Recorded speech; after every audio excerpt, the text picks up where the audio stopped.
अहिलेको दसैँको बम्पर अफरमा उहाँ हाम्रो दिदीहरू सिद्धार्थ इलेक्ट्रोनिक्स बेलबारीमा आउनु भएर एलजी ब्रान्डको 10 वर्ष वारेन्टी भएको डबल डोर फ्रिज लिएर जाँदै हुनुहुन्छ। उहाँहरूलाई सोधौँ है त हाम्रो सेवा सुविधा कस्तो लाग्यो हजुरहरूले हाम्रो सेवा सुविधा?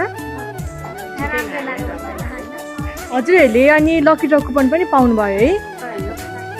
हजुरहरूलाई पनि अहिलेको दसैँको बम्पर अफरमा हाम्रो सिद्धार्थ इलेक्ट्रोनिक्स बेलबारीबाट इलेक्ट्रोनिक्सका सामान लगायत फोनहरू पनि लिन चाहनुहुन्छ भने चाँडोभन्दा चाँडो भिजिट गर्नुहोला सिद्धार्थ इलेक्ट्रोनिक्स बेलबारीमा।